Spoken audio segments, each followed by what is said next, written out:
Millions of people have tried intermittent fasting and millions more are curious, but they're hesitating because they think it's going to be hard. So today we're going to talk about how to simplify it and how to make the transition effortless and painless and easy. Coming right up. Hey, I'm Dr. Ekberg. I'm a holistic doctor and a former Olympic decathlete. And if you want to truly master health by understanding how the body really works, make sure you subscribe and hit that notification bell so that you don't miss anything. Intermittent fasting has become immensely popular because it has a lot of different benefits. People are noticing things happening for the first time in their life. People that could never reduce insulin resistance or weight, they're finding that it's relatively straightforward, that it's happening. People are reducing inflammation, and LDL is a marker, it's an indicator of inflammation. So they're finding LDL goes down, HDL goes up, and with that they're also reversing things like cardiovascular disease and diabetes, things that are often considered incurable. Well, it's because they haven't tried a powerful tool like intermittent fasting, but once you have that tool, now all of this is reversible because it's not really a disease in the first place, it's just an adaptation. Even things like cancer is greatly reduced in the probability to develop, but in some cases it even reverses. Intermittent fasting will increase the beneficial hormones like brain-derived neurotrophic factor and human growth hormone, things that allow us to maintain memory and cognition and a healthy brain. If we do a little bit longer fasting, we can induce autophagy, which is a very powerful healing tool. It's recycling, it's cleaning up the body, it's recycling resources and rebuilding things.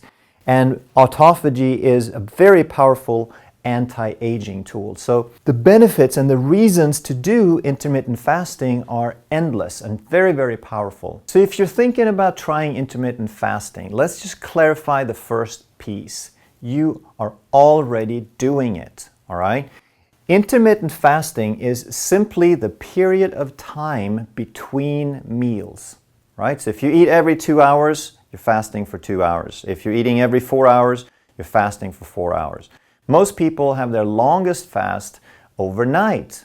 They go an entire night without eating. How do you survive that? Because the body has mechanisms, it has systems to compensate and maintain stability. So you're already doing it. That's the first thing to understand. It's just a matter of how much are you going to do. The second thing is that this isn't a diet. It's a pattern of eating. It's not complicated. Some people will just eat whatever it is that they're already eating, but they'll skip a meal and now they're getting a longer fasting period and they're getting healthier. We are going to talk about the types of food because some people can just maintain a high carb diet and get benefits, but for other people, if they maintain a high carb diet, it becomes almost impossible because they just get too hungry. So we'll talk about how to resolve that. And because it's not a diet, there are no specified foods. There are foods that are better for you, and we'll talk about that because it makes it easier. So the concerns that people have, the first one obviously is, does it work? Well, yes, it does. It's just a matter of, are you willing to give it a shot and are you willing to learn it and do it enough that you get the results? But the evidence is pretty much in. Millions of people are reporting tremendous benefit from doing intermittent fasting. The next concern people have is it natural? Because we've been taught to eat so many meals a day. And here's the problem, that we tend to believe that whatever we have done for the last 50 years or so is the norm for the human species. Well, humans never had 3 meals a day, much less 6. We didn't have refrigerators and cereal and freezers and all these ways to preserve and make abundant food available. We never had that. Your body has plenty of tools and mechanisms to miss a meal. If you miss a meal, the body has ways of generating energy and managing and stabilizing blood sugar and energy levels in the body. It is perfectly well adapted to missing a meal. But it has no defense against 6 meals a day. It's never seen that. It doesn't know what to do with that. And that's why when we keep just packing it in and never giving time to pull anything out, that's where we develop these problems that intermittent fasting can reverse. So it is much more natural to eat fewer meals if you look at how human physiology is designed. Then people want to know, is it safe? Again, we've done this for hundreds of thousands of years. Most cultures around the world has had an element of fasting built into religious or cultural traditions, and it is perfectly safe. And then I just have to laugh when I look at some of the mainstream, the politically correct opinions on intermittent fasting, that there's so much success stories that they admit that, yeah, it might work, but then of course they have to put a detractor in there. And the best thing they can come up with is, it could be hard. That's their most potent argument against it. It could be hard. Well, what's really hard is getting sick. Sure, it's easier to sit in the sofa and eat ice cream and drink beer and frappuccinos, but it's easier in the short run. If you don't want the degenerative disease, that as it's proven that the way we eat today results in the majority of people getting degenerative disease. It's proven, the record is in. There's no discussion about it. So if you want something different than that, you might have to change something, okay? But it isn't hard. They only think it's hard because they think they're arguing that, well, we have the cereal and the bread and the mac and cheese and the convenience and the comfort foods, and everyone else is eating them, so it must be hard not to eat it. Well, just because humans humans took a resource and distorted it into something processed and refined and dangerous, doesn't mean that you have to eat it. You don't go use heroin and cocaine just because a human made it, right? You understand that your ancestors never had that. That stuff kills you. Well, the processed food kills you too. And it didn't exist for your ancestors. So just wipe it clean off your mind. That stuff never existed. Okay? So I think it's such a lame, ridiculous argument that it could be hard, because it's not. It's a mindset. If you just understand that those things never existed, you're not going to do soda anymore, then you're going to do heroin, then it is easy because you have thousands of healthy, natural, life-sustaining, satisfying foods to choose from. So the only real issue that people run into when they miss a meal or when they go longer without food is that there's a chance you might get hungry. All right? Hunger is a natural thing. It's your body telling you that it wants some food. But there are certain situations where the body is going to tell you much stronger and where it's kind of going to lie to you a little bit. And that's where you're carb dependent. When you have trained your body into relying on carbohydrates, then it doesn't know how to use the fat.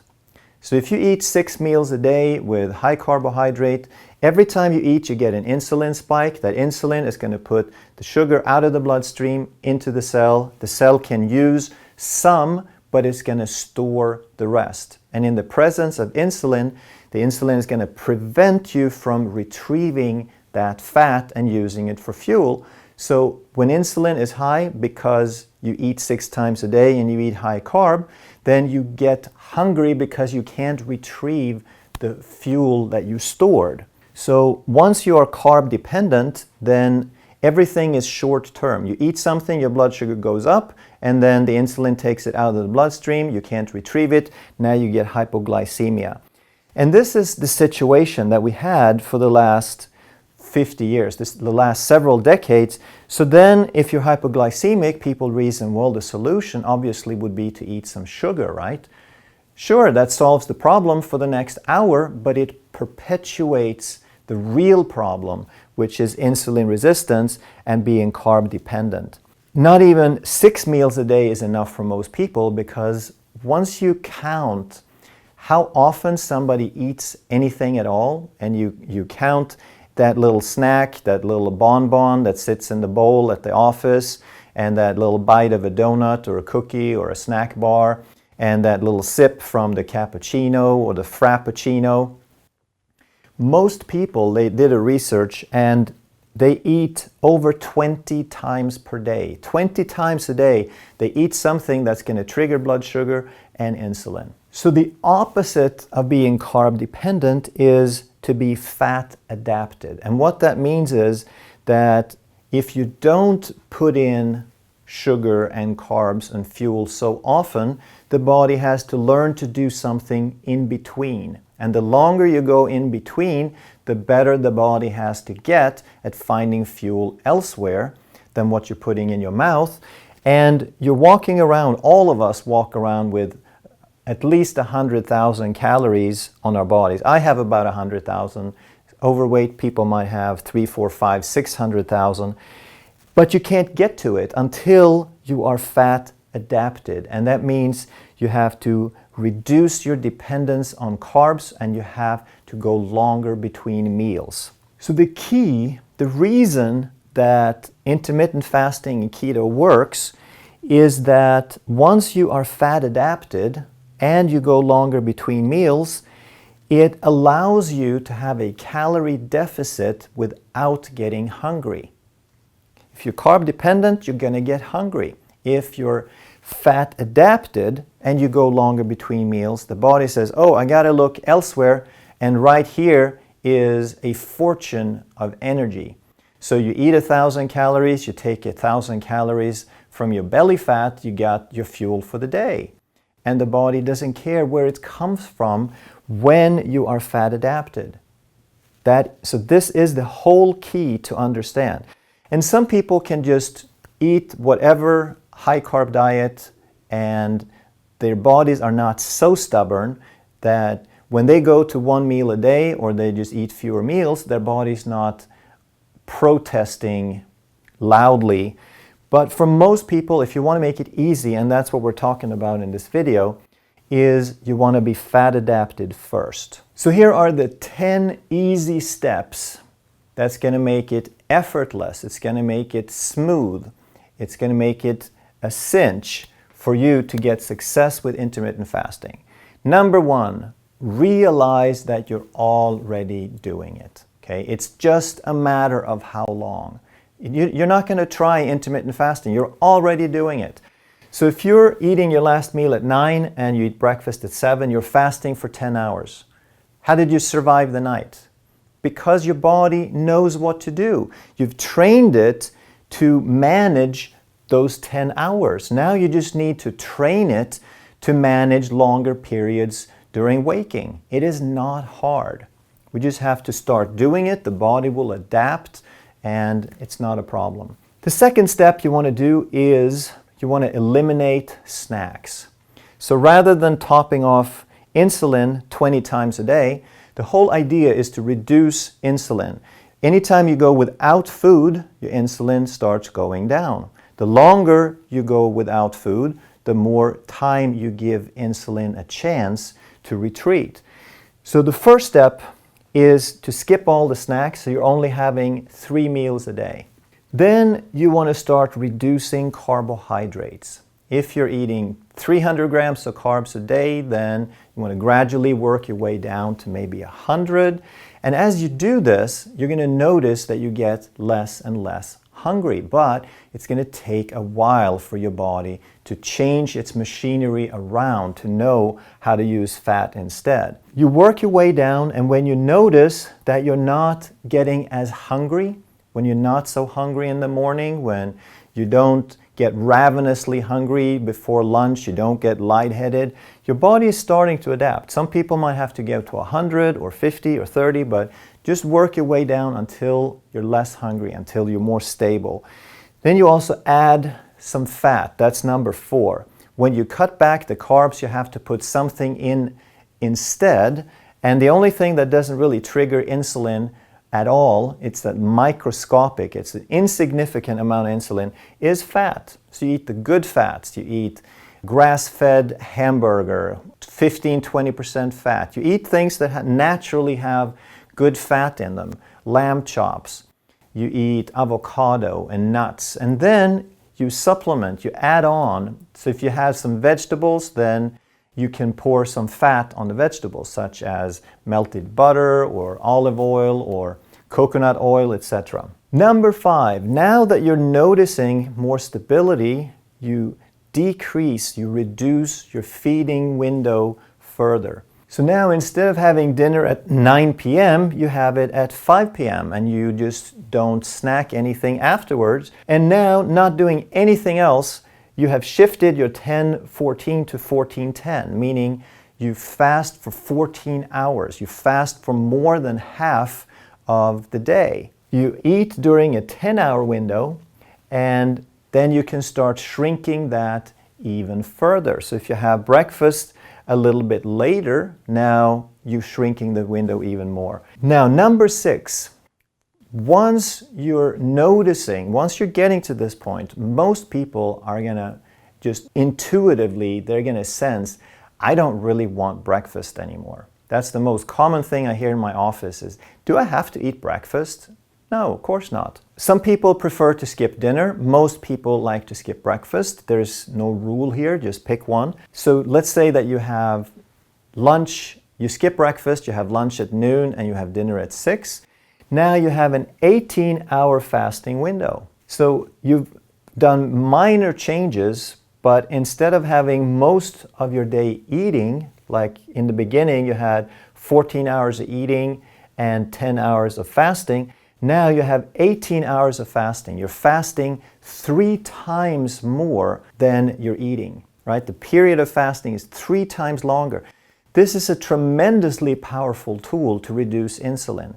Okay? You're going much, much longer without insulin, which gives it time to pull back, to become more insulin sensitive. Now, if you're really scared or if you want to ease into this, then you can skip that breakfast, but you kind of make a pseudo breakfast. You do something called bulletproof coffee. And you take black coffee, you melt some butter into it, you put some coconut cream or some heavy cream, a couple of tablespoons, don't go too much on that. And then you put a tablespoon of MCT oil. Now you just added 300-400 calories of pure fat. And that's going to give you some satisfaction, it's going to give you some fuel, but it won't trigger any significant amount of insulin. So bulletproof coffee is not something you have to do, but it's a tool to get you through the time up to lunch if you're hesitating, if you're not sure that you could do it, or if you get hungry and you feel that you do need it, then it's a great thing to do that will get you through that time period without triggering insulin. Number 7, you want to try to get in plenty of liquids and minerals. When you eat less carbs, you're going to tend to lose fluids, and minerals and fluids go together. So the first thing that you lose, the first 3 pounds that you lose when you go on a diet is liquids, because you're reducing carbs, you're burning through glycogen stores. But then after that, when you start fat burning, then it's real actual weight loss. But even with that, you can lose some minerals and you lose some fluids. That's maybe the most important thing to keep up during a fast when you eat less is minerals. So you want to get as much as you can from food. Choose leafy vegetables and things that are high in minerals. But food today does not have as much minerals as it did even 100 years ago. So it's not a bad idea to get some supplements. You want to get potassium, sodium, magnesium, and calcium primarily, maybe something with some trace minerals. The sodium you get from pink salt or sea salt, and if you do that, then you have the whole range of trace minerals come with that. The potassium you want to get in a citrate form. The magnesium you can get as a citrate or a lactate, and the calcium you want to get preferably as a lactate form. Those are the most easily converted by the body and absorbed and utilized by the body. Number 8, only eat when you're really hungry. all right? So again, we often eat just because we think we're supposed to. We wake up in the morning and, oh, I'm not really hungry, but I gotta eat breakfast because they said so. I've been taught to do that. Or, I'm not really hungry, but I'd better eat because if I don't, I'll get hungry before lunch. I won't make it to lunch. And it's kind of funny because the opposite is actually true. I do eat breakfast sometimes, but I find that I'm hungrier. If I have breakfast at 8, I'm hungrier by 11 than if I didn't eat at all. So for the most part, that's just a fear. It's something that we've been taught. It's a habit that is totally unfounded. It's a fear that is unfounded. So eat when you're hungry. Ignore tiny, tiny little rumblings, just the tiniest little hunger pang. If you drink a cup of tea and it goes away, it wasn't really hunger. It's just your body saying, hey, I think by this time I usually get something, all right? But if you get really hungry, then eat. And if you get really hungry, now number 9, you want to plan ahead. You want to make sure that you have some good food available. Because if you don't, and you get really irritable and hypoglycemic and you're running out of fuel and there's nothing around, now you're going to go for some junk. So make sure that you have some cheese or some nuts or some chicken wings or an avocado or a can of sardines or some fat bombs. There's lots and lots of things that you can take with you and have handy. Stick it in the fridge somewhere at work, or just keep it in your purse and have it ready. Have the good stuff there when you get hungry. Number 10, now that you have gone through these steps and your body has gotten adapted, you've done it seamlessly, there was no pain, it was effortless. You're wondering why you didn't do this already, and some people are doing it already, but now number 10 is you start extending the fast, you start shrinking the feeding window. So before here we were eating during a 6-hour window. Now you start shrinking that even further.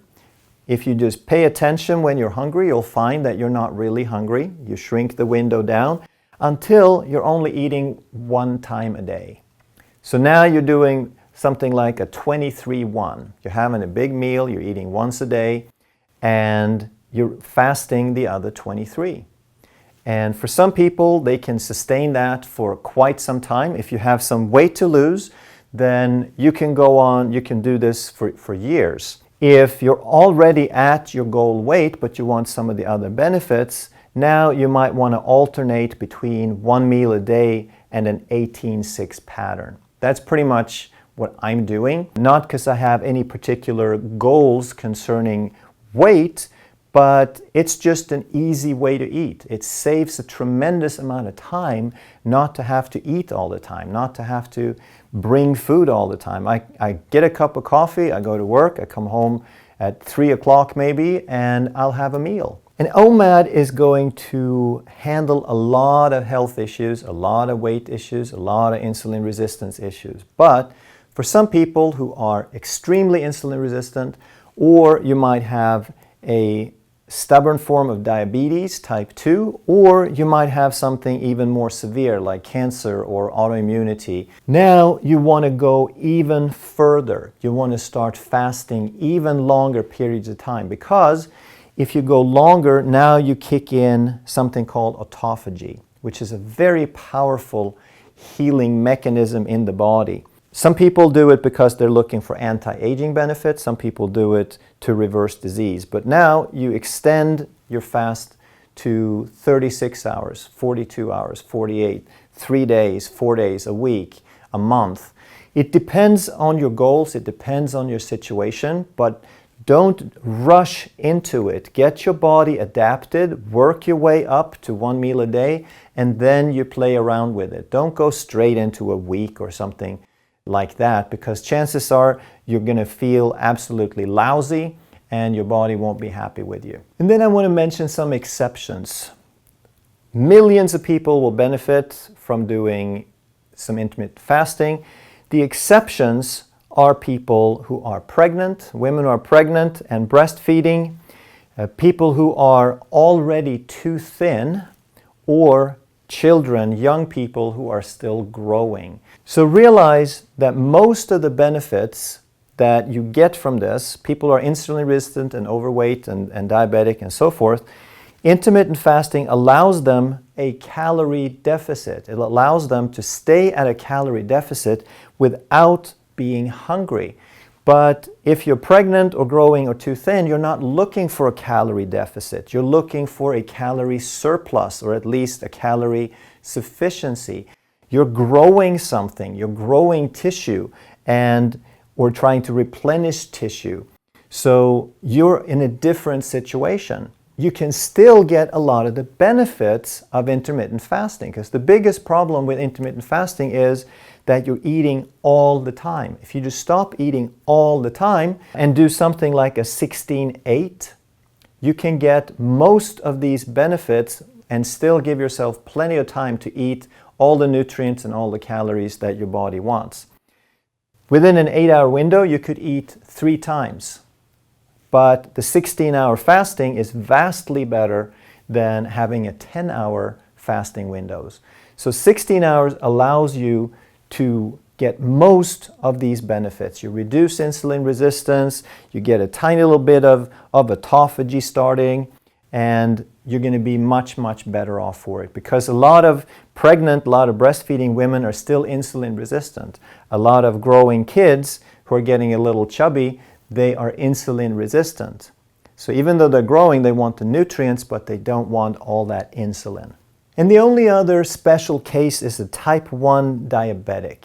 Type 1 diabetics are insulin dependent, but if they eat a high carb diet and they just inject enough insulin to compensate for the carbs they're eating, they can still develop all the problems of insulin resistance and obesity and type 2 diabetes that we see with type 2 diabetics and with overweight people. So the only thing that a type 1 diabetic have to be concerned with is to monitor and go slowly, because you've learned a certain amount of insulin to inject to compensate, to adapt, to handle a certain amount of carbohydrate. Now, if you reduce the carbohydrate, you have to reduce the insulin. Otherwise, you will become hypoglycemic. And that's no fun. Follow the same steps, but do it very, very slowly, and give your body time to adapt and time for you to learn how much less insulin you're going to do. And you can benefit tremendously from using less insulin as a result of eating less carbohydrates. So remember that you're already doing intermittent fasting. Everyone on the planet is doing intermittent fasting. The question is just how much. And by doing a little bit more, you can get tremendous health benefits. If you understand the principles, you understand the steps, you can make it easy and seamless. So if you're not doing intermittent fasting already, then take these 10 steps and apply them in your life, and let me know how that goes. Share the video with someone else who wants to give it a try, and they'll thank you for it. If you enjoyed this video, then I am positive you're going to love that one. Thank you so much for watching. I'll see you in the next video.